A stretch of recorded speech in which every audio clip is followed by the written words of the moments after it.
Okay, so I haven't done very well at getting far in my old stuff. I mean, I did come across some things. And this is going to be more of like a touch up on things I've already talked about, because I made some mistakes. Like I said, first of all, I said a while ago that Brian had 6 sons, but no, he's got 5. We've got 6 between us. So that was something I made a mistake on. Also, I said that I discovered the phone bill on April 3rd. It was actually April 4th, not the 3rd.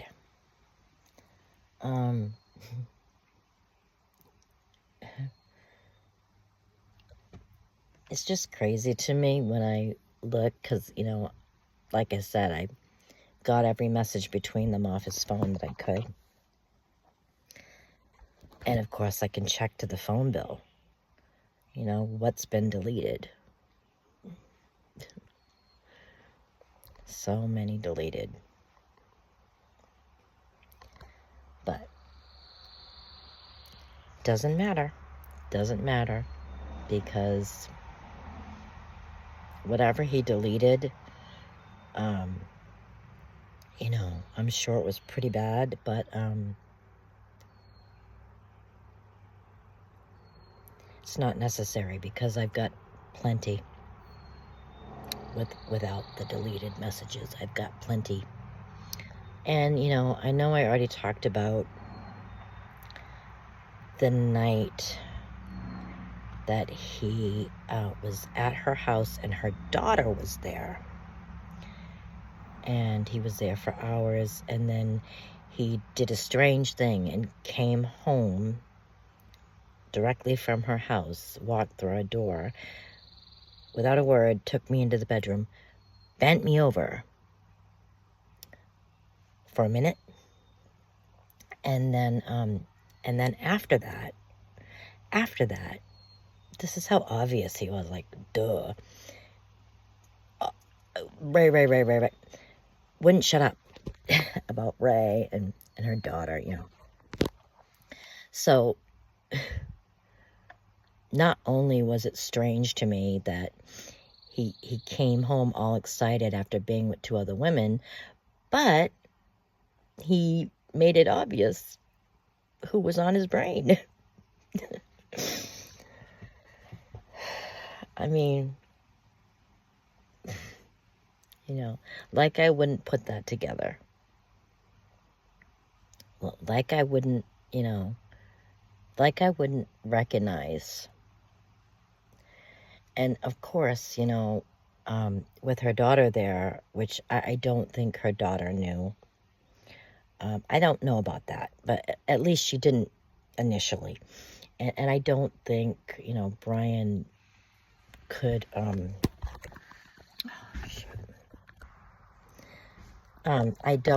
don't think, you know, Brian would,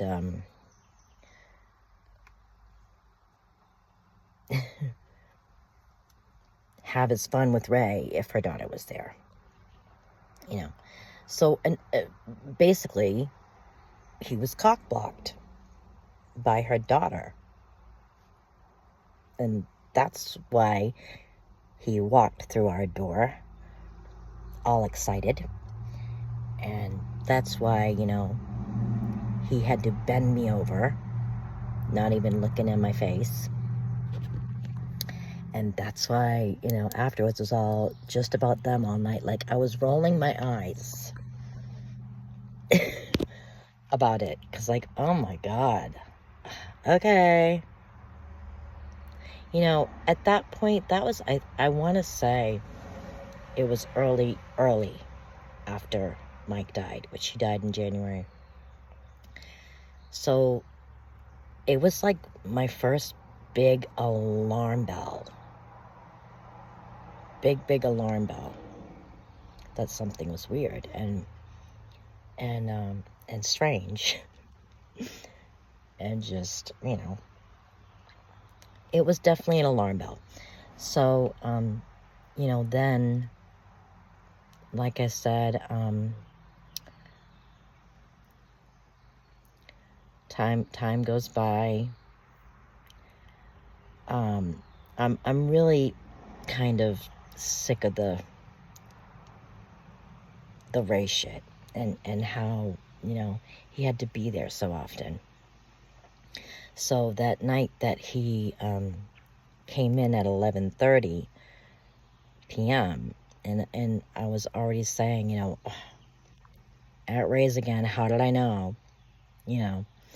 And just, I was aggravated by it. And then, of course, once I saw the phone bill, that was the thing that made me see, like, this isn't normal. Totally not normal. I mean, he can't get off the phone with her, and he can't stay away from her house. He got all defensive. And when I asked him who was texting him at close to midnight, he didn't say Ray, even though she was. But for some reason, he didn't tell me that. Because, see, he already knew I was like, smelling something rotten. So he didn't want to tell me that it was Ray texting him. So he said Dave. And, of course, he didn't know that I could pull the phone bill up and see and get the right answer. And once I told him that I could do that, he really got defensive and then angry, that. And, then I messaged her right away, and her response to me was odd, just very strange. And then she basically, shut down. And, I'm at this point, like,